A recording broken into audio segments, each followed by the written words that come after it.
What are Olaf's genitals? Where are Olaf's genitals?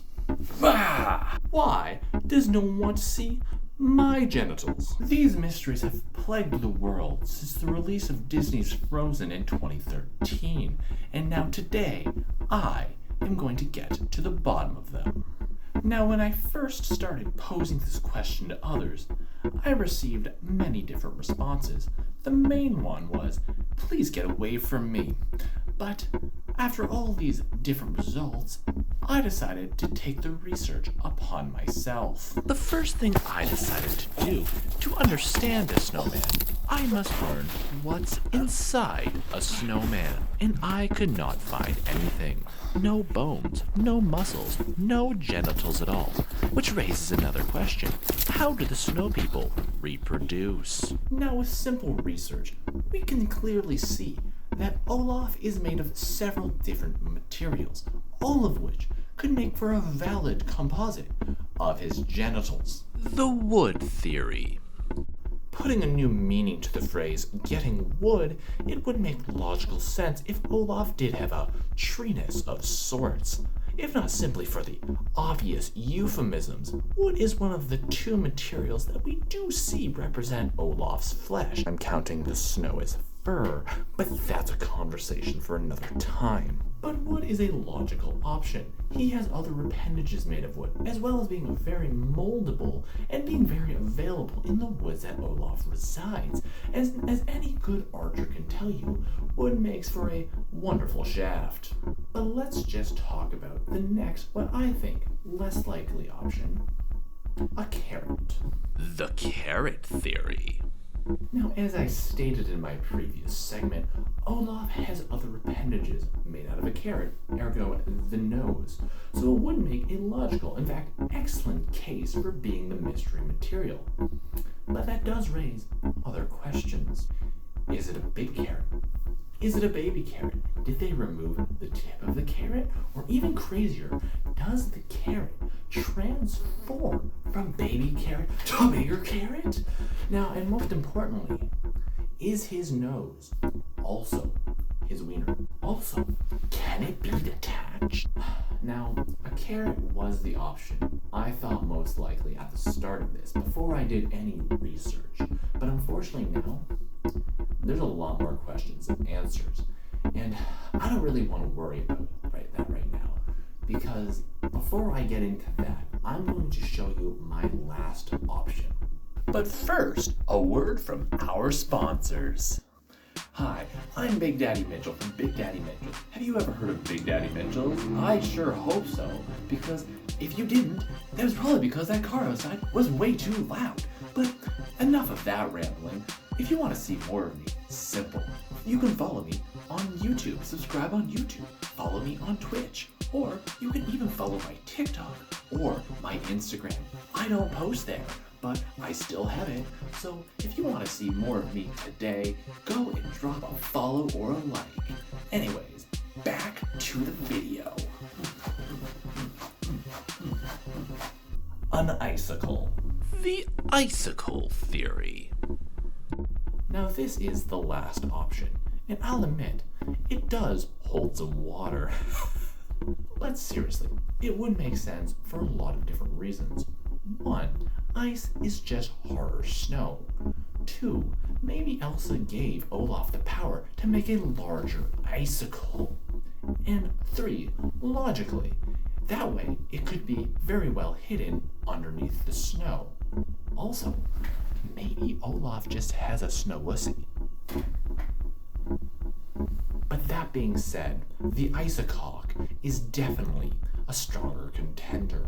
But enough of me rambling on, because it's time for me to show you the research.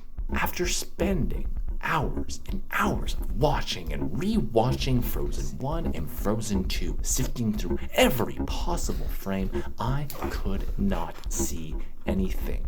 Not a single bulge, not a single bump, not a single knuckle, not a single toe.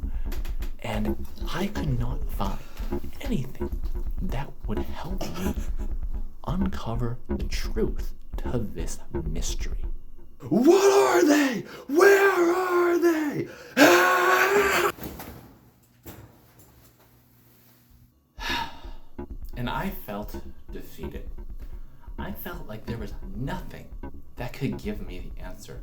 I thought I was out of options.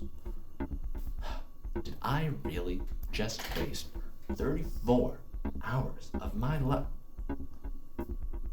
Wait a second. 34? 34 is the answer. I know exactly where to go research. And let me tell you, what I saw was shocking. So it is time to visit the best website on the internet. Let's just search this up here. There we go. Now, let's see the results that this website will yield.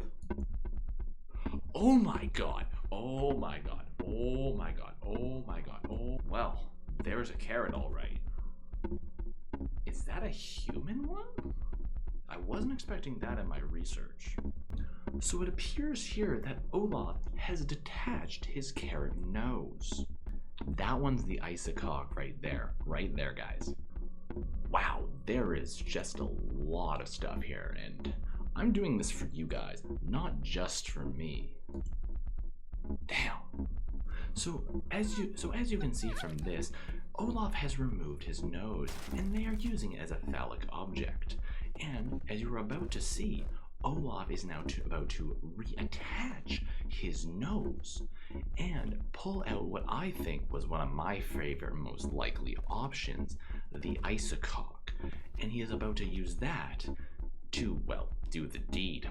Now, this does raise another question. Does he just have multiple sets of genitals?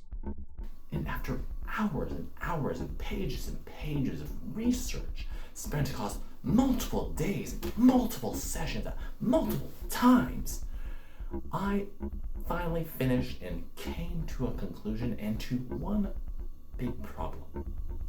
And that big problem was there was everything. There was ones made out of wood. There was ones made out of ice and snow and carrots, and some even made out of human genitals. And I didn't know what to do. And then I thought, there is an answer. There is a solution to this. And that's this. Olaf is a magical creature. Elsa made Olaf a magical creature, and she was alone in this tower for several years, days, months, who knows? And do you really think Elsa was gonna just stand for one set of genitals? I know I wouldn't. And so that's why I don't think Olaf has a set kind of genitals. I think Olaf has magical genitals that Elsa herself created to fit her mood, so to speak. Because that way, you can manage the size, she can manage the shape, the form, the everything, the material, the composite. And that's just what makes sense. Because if I'm going to be locked in a tower for days on end, hours on end, and for the rest of my life, that's what I would want. The reason why this theory makes sense is because it checks all the boxes. Why is it different sizes in all the research and images I looked at? Why is it a different composite of all the images I looked at? Why is it a different shape? Why is it a different size? And why is it a different location and everything? Why can't I see it while he's singing and running and dancing? It just makes sense. So what have I gained from this? A lot. First off, a new category to search for. Secondly, we decide that Elsa is probably a size queen, and that boy is packing. And that's just not a film theory. Cut that. Thank you so much for watching, and if you have any theories that you need me to get to the bottom to, please put them in the comments below. And do not forget to like, follow, subscribe on any of my social media. And by that I mean follow the sponsor. Have a wonderful day, and never stop questioning.